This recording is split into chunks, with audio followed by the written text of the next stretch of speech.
Did you know that one homeowner's barn can lead to an all-out war with the HOA? Imagine facing legal battles just to keep your property. Before we dive in, take a moment to pause and drop your location in the comments.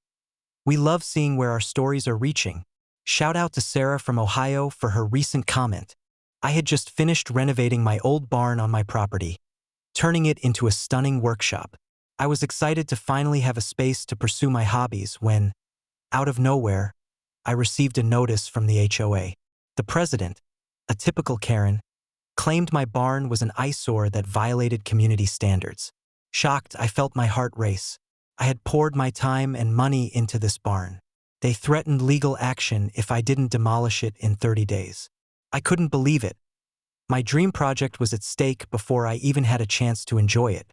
The day after receiving that crushing notice, I resolved to fight back. So I called the board members for clarity on the situation. When I finally reached them, I was met with dismissive tones and condescending remarks. "Compliance is mandatory," Karen said, brushing off my concerns like they were dust. My gut twisted with frustration. Did they really think they could just bully me into submission? I felt powerless, but I knew I needed to gather evidence about their rules and regulations. This was just the beginning, and I was determined to uncover their motives. After hours of poring over the HOA bylaws, I unearthed several inconsistencies that shocked me. They had rules about property modifications, but many of them seemed vague and contradictory, particularly regarding my barn. My blood boiled as I realized they were relying on their authority to intimidate me. With newfound determination, I decided I would confront them at the next board meeting and expose their hypocrisy. I needed to gather my evidence and prepare to present my findings. It was clear I wouldn't let this end without a fight. At the board meeting, I confidently approached the microphone, ready to share my findings about their bylaws. As I laid out my case, I could see some board members squirming in their seats, especially Karen.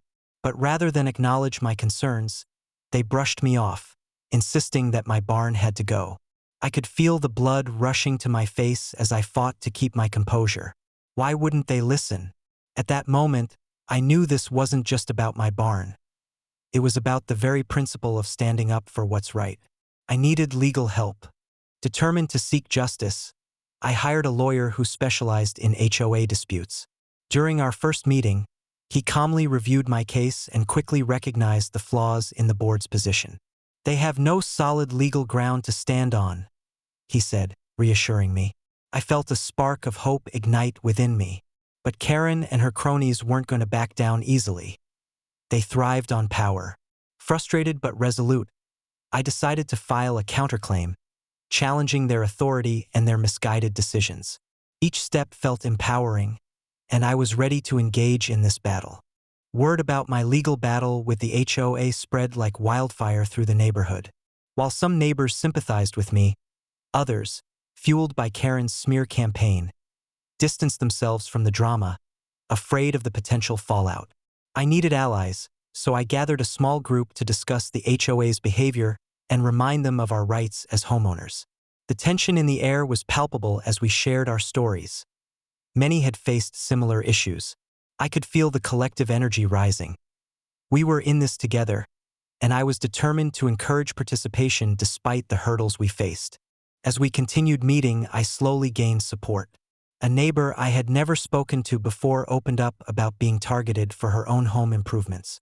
"I thought I was alone in this," she said, her lips trembling. I felt anger coursing through me as I realized how pervasive Karen's control was. But before I could celebrate my growing alliances, Karen caught wind of our meetings. She ratcheted up her harassment tactics, sending threatening letters and warnings to others who dared to join us. It was clear I had to act swiftly to keep our movement alive. Armed with evidence of the HOA's inconsistencies and Karen's escalating bullying, we filed a formal complaint against them. We gathered in my living room, nerves mingling with adrenaline. Karen and her board quickly dismissed us, calling us troublemakers looking to disrupt the community. I felt a burning rage surge inside me. I wasn't just standing for myself. I was fighting for a community that deserved to feel safe and respected in their own homes. Inspired, we collectively decided to escalate our case with a formal lawsuit against the HOA. With our complaint filed, we spent weeks preparing our case. I collaborated with neighbors, documenting everything. Evidence piled high on my dining table. There was something beautiful about our unity, yet a lingering fear hovered over my shoulders. What would Karen do next? While several residents began to share testimonies, the fear of retaliation loomed large. This isn't just about us. It's about ensuring this doesn't happen to anyone else. I reminded them, maintaining the fire of our cause. We were ready to confront our oppressors head-on in court, and I could feel the tension building for the battle ahead. After my attorney officially filed the lawsuit, I felt a mix of anxiety and empowerment. This was no longer just a personal battle. It was about all of us. My phone buzzed with messages of support from neighbors, which kept my spirits high. But I also knew that Karen wouldn't take this lightly. I could almost feel her seething from afar, plotting her next move to retaliate against me and anyone affiliated with our cause. The stakes were higher now, but I was ready. I felt like a warrior preparing for battle, and I wouldn't back down without a fight. The days dragged on as the word spread through the community about our legal battle. Tension was palpable. Some neighbors approached me shyly, expressing their concerns about siding with us. "What if Karen retaliates?" one neighbor whispered, glancing around nervously. I couldn't blame them for fearing her power, but I reassured them that we were fighting for everyone's rights and dignity. I just wished I could convince them that standing together was our best defense. We had to rally more support. If we didn't show that the community stood behind us, Karen would feel invincible. As our court date approached, I was confident but remained concerned about the fallout. The night before the hearing, I gathered our neighborhood allies in my living room to finalize our strategies. "Remember, this is about more than just my barn," I said, looking each person in the eye. "It's about ensuring no one else faces Karen's tyranny." The energy in the room shifted. A fire ignited in their eyes. We shared stories of her past bullying tactics, reinforcing our unity. I had never felt more connected with my neighbors, ready to fight together, come what may. The day of our hearing arrived, and my heart raced anxiously. When we entered the courtroom, I could feel the weight of our struggle in the air, each of us rising to the challenge. Karen strutted in with her flashy outfit, confidence oozing from her every pore. Her smug demeanor pushed me further. As the judge took his seat, I reminded myself to stay calm and focused, ready to present our case. When my turn came, I stepped forward, nerves tinged with determination. I had prepared for this moment, and I would make sure the judge understood the full impact of the HOA's actions. As I delivered my testimony, I spoke clearly about the emotional toll Karen's actions had taken on my life and the lives of my neighbors. This isn't just about property lines. It's about feeling at home in your own space, I asserted, my voice steady but passionate. I could see the judge's expression shift as he absorbed the weight of our testimonies ringing in the courtroom. But when Karen finally stood to respond, I braced myself for her familiar onslaught of lies and manipulations that had become her calling card. In her closing arguments, Karen tried to paint us as troublemakers seeking chaos in our community. "This is about a single barn that disrupts the neighborhood's aesthetic," she scoffed, but I wouldn't let her mischaracterize our fight. With a composed shake of my head, I interrupted with evidence of the board's past actions. I watched as Karen's smugness faltered.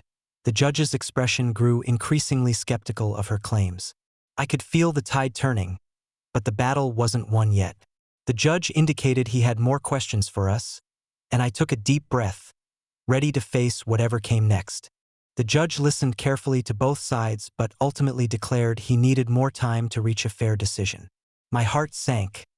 I wanted closure, and the waiting felt torturous. Karen smirked, thinking she'd gained an upper hand, but I could feel the energy shift among my allies. "We've planted the seed of doubt," I whispered to a neighbor. "The fight isn't over." As we left the courtroom, we reassured each other that this ruling wouldn't be the end of us. It would serve as a stepping stone to continue fighting for our rights and pave the way for a better community. Weeks passed, and the tension in the neighborhood escalated. Whispers about Karen's response were everywhere. Finally, I received a notification for the judge's ruling. My heart raced as I gathered my allies at my home to hear the outcome together. When the judge's voice echoed through the conference call, announcing that he ruled in our favor, I felt a wave of relief wash over us. Cheering erupted around me as we hugged one another, finally feeling the sweet taste of victory. But deep down, I knew that Karen wouldn't take this defeat lightly. Her anger would lead to even more chaos, and we needed to be ready for whatever came next. With the court's ruling on our side, we felt invincible. Yet I sensed the storm brewing as Karen began talking about amendments to the bylaws. Her power was waning, but she wasn't defeated yet. If they think they can just push us around, we have to make a stand, I declared at our next meeting. The unease was palpable. Some neighbors warned we might provoke her retaliation. We can't let her silence us, I insisted, my heart pounding with urgency. The battle lines had been drawn. If we were going to maintain our momentum, we had to stay united and vigilant as Karen prepared to strike back with her relentless vengeance. With the court's ruling in our favor, we thought victory was at hand. But Karen was far from finished. I soon discovered she organized an emergency HOA meeting to implement changes targeting our homes directly. My stomach twisted as I listened to a neighbor recount the new rules. Ridiculous stipulations about property aesthetics that did nothing but punish us for standing up. They're trying to tighten their grip, I said, tension brewing as the gravity of the situation sank in. Knowing I couldn't allow this to happen, I rallied my allies. We needed a plan to resist these new regulations and protect our rights. Determined to fight back against these new rules, we gathered for another strategy meeting at my home. The atmosphere was tinged with urgency and fear. If we let them get away with this, it'll only get worse, I urged the group. As we discussed potential strategies, I felt the stakes rise. Our homes were at risk, and Karen's vendetta seemed relentless. But just as I proposed our legal next steps, someone knocked furiously on the door. I froze, anticipating the worst. Would it be Karen or one of her minions? The tension hung thick in the air as we exchanged questioning glances. Gathering my courage, I opened the door to find a distraught neighbor standing there, breathless. Karen's been spreading rumors about us, claiming we're trying to destroy the community, he exclaimed, panic evident in his eyes. My heart sank. The threats were becoming real. We have to act immediately and file for an injunction to stop these changes, I said, trying to rally everyone's spirits. We couldn't let her manipulate our narrative. With that renewed vigor, we set to work gathering more evidence, ready to document every instance of harassment she dished out. With the clock ticking, we filed for an injunction, putting every ounce of energy into our legal strategy. I felt the weight of our community on my shoulders, but I was not alone. My neighbors rallied behind me, fueled by a collective desire to dismantle Karen's oppressive rule. As we prepared to face her again in court, I sensed a shift in our power dynamic. We may have been facing an uphill battle, but our determination was unwavering. I dare not think of what could happen if we lost ground. We had to stand together or we risked losing everything. The hearing day arrived, and the courtroom buzzed with tension. As we filed in, I noted how Karen's smug smile had fled. She wore a face of palpable frustration instead. There was power in our unity, and I felt emboldened as we presented our case.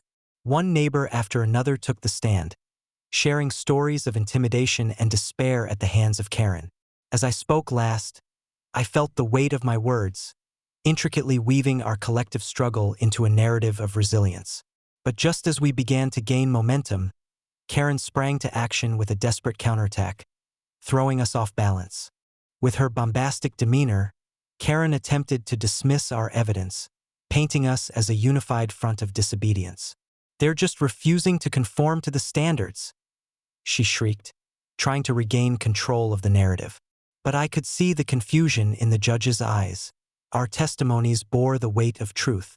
I interjected with a calm confidence. We simply want the right to express ourselves on our property without fear.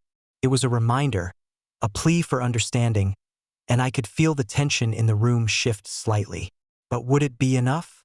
After what felt like an eternity in the courtroom, the judge leaned forward, his brow furrowed in thought. I held my breath as he announced that he would require additional evidence to arrive at a fair conclusion. Relief washed over me, but I was also aware that this was a temporary reprieve. The judge's decision left us hanging in uncertainty. We needed our next moves planned swiftly. As we exited the courtroom, Karen's scornful glare followed us, signaling that she hadn't given up either. The battle raged on, but our fight was far from over. Over the next few weeks, we worked tirelessly to gather more documentation, armed with the momentum of the court's attention. I reached out to neighbors who hadn't yet spoken up, encouraging them to share their experiences with Karen and the HOA. The tales were not only disheartening but deeply angering. We need to show the judge the pattern of her behavior, I insisted, as we compiled evidence that demonstrated our community's suffering. Slowly, voices rose against the prevalent fear, and what was once a quiet frustration evolved into a shared rally. It was time for us to reclaim our stories. Finally, the hearing for the judge's final ruling was scheduled. The atmosphere was electric as we gathered in the courtroom, each face reflecting the hopes and fears of our community. When it was my turn to speak, I stepped forward with a sense of purpose that I'd never felt before. This isn't just about one barn or a few rules. It's about our right to feel safe in our homes and communities. I spoke passionately, practically pleading for the judge to recognize the real threat Karen's actions posed. My voice grew louder as I clenched my fists. This was our moment to be heard. As Karen stood to give her rebuttal, I sensed a shift in the atmosphere. She seemed uncharacteristically rattled, her remarks laced with a thinly veiled desperation. She began accusing us of being the real instigators and hooligans of the community. The judge, however, appeared unconvinced, adjusting his glasses, glancing back at our supporting documentation and the testimonies we'd provided. I couldn't believe it. Maybe this time, Karen's ability to twist the narrative wouldn't work in her favor. When the verdict finally came down, a palpable hush fell across the room. The ruling is in favor of the homeowners against the HOA's new regulations, the judge declared, his voice steady. I felt a wave of emotions crash over me. Joy, relief, triumph. Cheers erupted among our group, but I glanced at Karen, whose face turned to stone. This was our victory. We had successfully stood up to her tyranny. But as we celebrated, I couldn't shake that warning feeling, like the calm before a storm. Would she go down quietly, or would there be more battles ahead? So, after a long, hard-fought battle against the HOA and a typical Karen, we finally found our voice and reclaimed our rights. But what would you do if your home was under threat? Share your thoughts below, and don't forget to tell us where you're from. We love connecting with our viewers from all over.